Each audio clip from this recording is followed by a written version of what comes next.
Hello, Scorpio, Sun, Moon, Rising, and Venus signs. Kamusta kayo? Sana po nasa mabuti kayong kalagayan.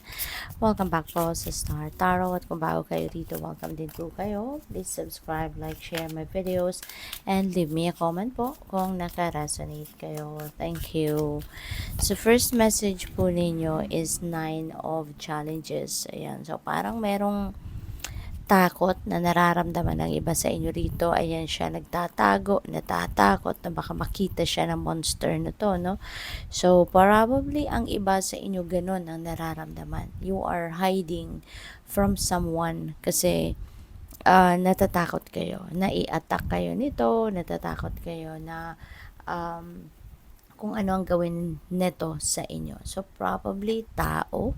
Then, ang pinagtataguan ninyo, maybe baka abused kayo ng kung sino man, baka binubuli kayo ng kung sino man, or inaabuso kayo physically ng kung sino man, or verbally. So, ayaw mong magpakita kasi once na makita ka, maaalala ka niya at baka kung ano ang gawin niya na naman sa'yo or ano na naman yung ibalita niya against you, yung mga ganon. Or probably meron kang pinagtataguan kasi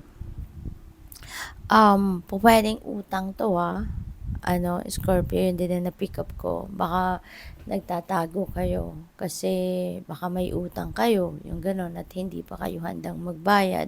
Pwedeng ganon. But of course, this is not going to resonate with everyone. So just take as it resonates, okay? Pwede rin naman na meron kayong iniiwasang sitwasyon. 'Di ba?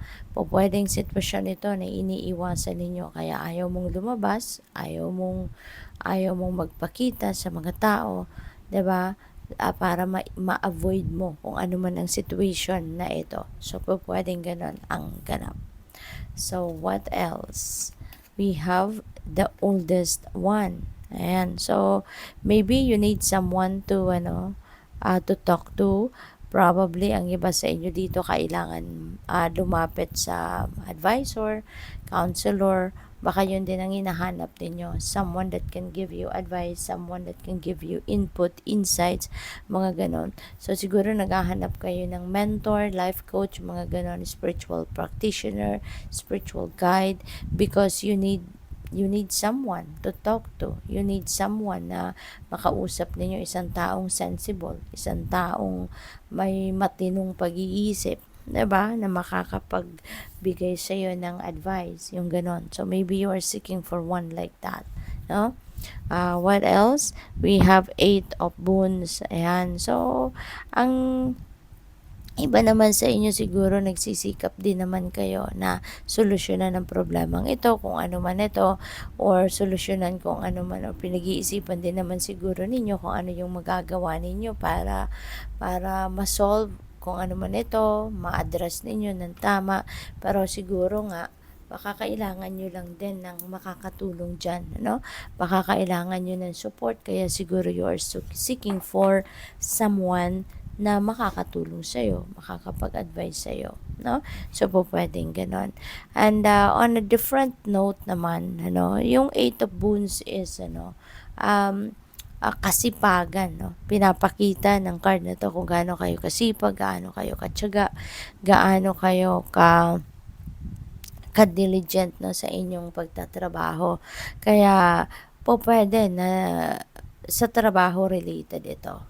Pwedeng meron kayong task na malapit mo nang matapos, or meron kayong task na talagang ginagalingan ninyo, pinagbubutihan ninyo, and you know what, dito pwedeng yung sipag at tiyaga ninyo, pwedeng ma-recognize yan ng mga tao sa paligid ninyo, katulad ng mga boss ninyo, ng employer ninyo, supervisor ninyo, yung ganon. So, baka, at this time, baka kayo ay mabigyan ng reward, At makilala nila yung sipag at tiyaga mo, ma-recognize nila yung pagsisikap mo, na ma-perfect yung trabaho mo, na ginagalingan mo. So, baka mabigyan ka dito ng reward, financial reward. Possible din na yung sitwasyon na to could be related to work, diba? Maaaring sa opisina yan, baka natatakot ka sa mga kasama mo, mga katrabaho mo, na baka ikaw na lang lagi ang binabantayan.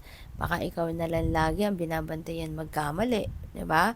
May mga gano'n talaga, 'di ba? Yung mga nega na katrabaho, all eyes on you, 'di ba? Sometimes may gano'n na lahat na lang nakatingin sa iyo kasi naghihintay kung kailan ka magkamali sa ginagawa mo, 'di ba? Kailan ka papalpak at isusumbong ka. May mga gano'n. Kaya po puwede 'no, na binabantayan ka kasi magaling ka, eh, 'no? Magaling kang magtrabaho, masipag ka, focused ka lagi sa ginagawa mo, kaya siguro marami ang naiinggit sa'yo at binabantayan ka, "Kailan kaya 'to, si Scorpio magkakamali?" 'Di ba? Babantayan kita, yung gano'n 'no. So pupuwede na sa work situation ito. So, ah, use your own judgment and discernment, Scorpio, sa inyong sitwasyon. Kung ano man ang sa tingin ninyo kailangan mong gawin, 'di ba, para mawala yung toxicity or kung ano man ang dapat ninyong gawin, no, your soul knows. Kung ano ang dapat mong gawin, pakinggan ninyo yung sigaw ng soul mo, pakinggan ninyo yung intuition ninyo because it will always give you a signal, it will give you advice, no, intuitive messages and nudges will be given to you para na maano kayo, ang tawag dito, bigyan kayo ng heads up kung anong dapat ninyong gawin, okay? So, we have take a breather. Ayan, so maybe you need this as well. Magpahinga ka muna, mag-step back ka muna sa kung ano man ang pinagkakaabalahan ninyo rito para na makapag-relax kayo.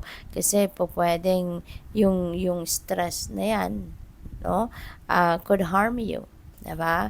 Po pwedeng magkaroon ka ng anxiety dyan. Po pwedeng magkaroon ka dyan ng super laking stress. Diba? So, take a breather. Step back ka muna from that para mapag-isipan mo din kung what is the best thing to do. Diba? Ano ang gagawin mo? Magsusumbong ka ba? Magki-quit ka ba? So, kung ano ang nararapat pag-isipan ninyong mabuti. At saka para na din na makapagpahinga ka, para din na makapag-rejuvenate ka, makapag-recharge ka. Okay? We have worked through your feelings. Okay? Work through your feelings. Kung ano talaga nararamdaman mo dito. So, feeling ko related pa rin yan doon sa sitwasyon na yan. So, kailangan mo na magpahinga ka muna, mag-step back ka muna sa kung ano pinagkakabalahan mo and dissect your feelings. Okay? Work through your feelings para mapag-isipan mong mabuti kung ano ang best thing to do. What are the things that you need to take action on sa ngayon? Diba? So, what else? We have detoxify. Ayan, you know what? Parang sobrang toxic, no? Ang nararamdaman ninyo, sobrang pagod na siguro kayo, sobrang nai-stress na siguro kayo, baka sobrang natatakot na kayo, kinakabahan na kayo, yung ganon. You know what? That is super negative energy. Kaya kailangan mong mag-detoxify ng inyong energy field, detoxify your life. So tignan mo dito. Kailangan mo talaga na magmuni-muni at magnilay-nilay. At tignan ninyo, deserve nyo pa rin ba ang ganito ang nararamdaman ninyo? Deserve nyo pa rin ba ang ganitong klaseng work environment? Or ganitong klaseng mga tao sa paligid ninyo? Hahayaan nyo pa rin ba na nandiyan ka sa sitwasyon na yan at ganito na kasama ang inyong nararamdaman, yung ganon, So, tignan ninyong maigi ang inyong sitwasyon. If you have other options, then why not take a different path dito, no? Kaya, kailangan ninyo na mag-detoxify ng buhay ninyo, detoxify ninyo yung isip, yung damdamin ninyo, tanggalin nyo na yung mga negativity dyan. At itong sitwasyon na to, no? Ang kailangan ninyong matanggal sa buhay ninyo. Otherwise, it will cause you stress, it will cause you kaba, it will cause you takot, yung mga ganun ba, no? And you don't deserve that, diba? Kung meron naman kayong ibang pwedeng gawin na hindi yun ang maranasan ninyo, then do so. Okay? So, wag ninyong pahirapan ang sarili ninyo. So, tignan natin kung ano pa ang mga messages para sa'yo. We have Puffin, partnership, and accept yourself and your colorful personality. Feel confident about being you. You are a joy bringer. Wow, napakaganda nito, no? There's self-acceptance. And let your community nourish and protect you. Ask for help kung kailangan mo, lalo-lalo na sa ganitong sitwasyon. Okay? Huwag kang mahihiyang lumapit sa ibang tao. Huwag kang mahihiyang humingi ng tulong, humingi ng advice, humingi ng assistance in any shape or form. Okay? Wag mong sarilinin ang hirap, wag mong sarilinin yung problema. You know, there will always be someone that will be willing to help you. Teamwork will give you the best results. Okay? So, ayan, magpatulong ka. Alright? Kailangan mo ng katulong, magpatulong ka. Wag mong sarilinin lahat. What else? We have Raven, Shaman. Sabi dito, you are the creator and magician. Use your gift for good. There is power in your wisdom and words. Connect with the elemental spirits and glide through the void. Yan. Claim your place as keeper of the mysteries. Yan. So, feeling ko dito, you are gifted, no? You are gifted. Maybe malakas din ang inyong mga psychic abilities. Malakas ang inyong intuitive abilities, no? So, now is the time siguro that you embrace it. Now is the time that you use that, no, para sa ikabubuti mo, kaibubuti ng mga tao sa paligid ninyo. Okay? So, good luck. Thank you for watching. Love and light. Namaste.